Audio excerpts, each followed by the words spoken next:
So we're here to talk through this cipher Philomeno from Palmer Mebane. Like many cipher puzzles, one of the first things I like to do is just make a inventory at the bottom of how large are certain letter clues potentially being. There are 5 letter clues in this puzzle: A, B, C, O, and X. And at least as I go about solving this, I first sort of want to see what are possible ranges for these to be. For instance, I see X can be 1 or 2. It can't be anything higher than that. B already has at least a minimum size of 2. A also seems to have a minimum size of at least 2. And if I look around the grid, I actually see in this corner I have a scenario where I can already fill in that A is exactly 3. What else can we do right at the start? Well, the tic-tac-toe theme is one that you'll want to focus on eventually, and specifically these 4 cells that look like they want to be an X or an O, or they have a third option, which is to be the number 1. If we at least look, X can be 1 or 2, X can't be 3 or larger, so it is the case that X is not in the center of any of these cells. And so that's probably the first deduction many of you will make. That means this is 1 or O. Now we can ask ourselves first, can O be 1? If O is 1, these are both 1, we can't have a gap in the middle of this, so we know that O is not 1. Can O, if it has to be at least 2 or larger, can it be the case that O is all of these things? That let's take the case X is 1.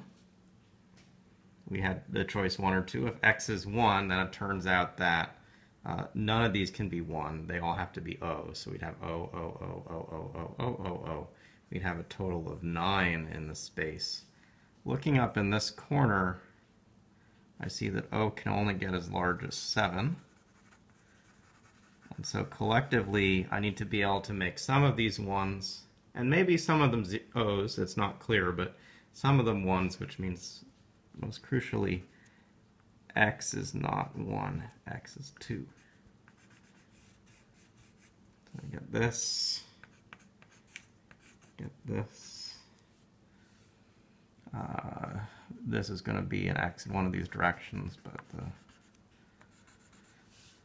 left side of this X is not possible. It actually looks like what happens is there's going to be a gearing around the square. Either the X's come this way or the X's go that way.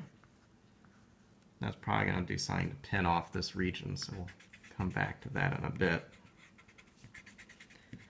Still, though, I'm dealing with X equaling 2, so X doesn't want to come to the right here. One of those cells will be an X.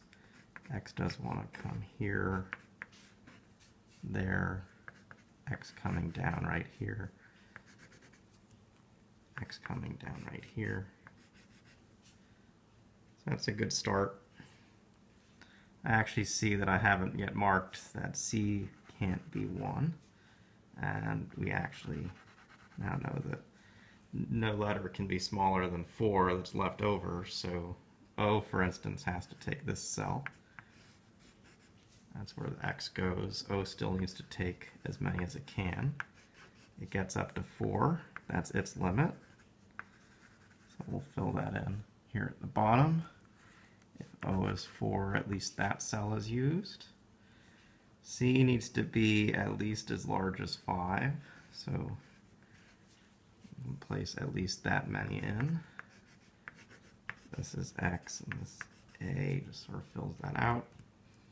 B also needs to be at least as large as 5, so this has to come here. 1, 2, 3, potentially 4, 5. And finishes off here. Get this there. Again, C has to be at least 5, so it can come up there.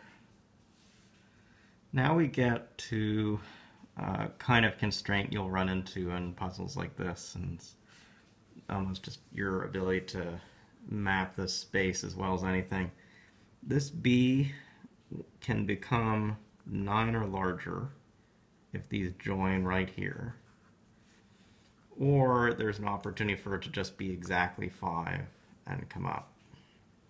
And so what I need to think about is, can I fit 9 B's around this group of B's, knowing that our expectation is that we are going to, for instance, have a crowded region up there. So if the X's form this kind of gear shape, I see 6 total spots for B's. That's just not possible.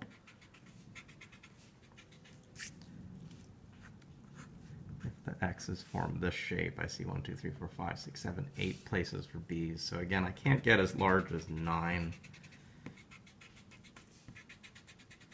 So it's a little indirect compared to how I normally do things, but these can't get as large as 9, so this can't get any larger than it is. You get that B is 5. That sort of fills out to here, so now C needs to be at least 6. That means it has to take this cell, it has to take that cell, this X closes out. We actually finish out that C is all the way over here at 10. So we've assigned all the letters. Now we have to think about filling in this large group of C's up at the top. I'll have you note 2 things. First, we know O is 4. So one option you can think about, we know that this is going to take one of these 2 cells. Let's say it takes the one to the right, so we're going to fill as much of the space as possible. We have 1, 2, 3, 4, 5, 6, 7, 8, 9, 10 coming over here. But if this is 4, if we actually grab every possible cell up here, this is cell 1, 2, 3, 4, it would have to come to 5. That because of a parity issue that we're getting groups of 2, with each new one we mark as an O in the center, we get up to 3, up to 5, up to 7, up to 9. There's got to be another O up here at least, so we can take at most 1, 2, 3, 4, 5 of these cells, 6, 7, 8, 9, 10. That sets up something like this. We actually now know that this A is going to take at least one more cell here, so we get one more coming down. That now forces a whole gearing path around the center. So we count backwards. We've got 5, 6, 7, 8, 9. That's 10.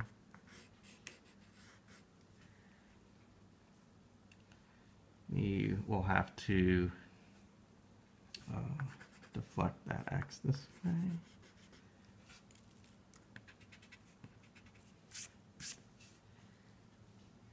And so now we have to do, again, a bit of parity thinking. Remember, we're getting groups of 2 with each one we grab. So if this is 1, this could come to the left and be 2, 3, but it can't come up further. I'm going to posit that this has to be an O. And it could be the O fills this whole space, or it could be the O fills this group of 1 by 4, but it has to fill that. As a result, I need a B over there. 3, 4, 5, 6, 7, 8, 9, 10. We talked about how this O needs at least one more, so it looks like this is shaping up. This 3 would have to take at least this. That's going to form a problem. So it needs to be 4, BB, and finally O at the end.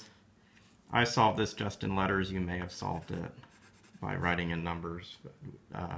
However you got about doing it, hopefully you caught on to the fact that the theme clues set you up to identify the values of O and X pretty early on. Critically, X couldn't be 1. We needed to allow at least some of the values in the middles to be 1, and that forced X to be 2, and once we had X as 2, we could work our way in.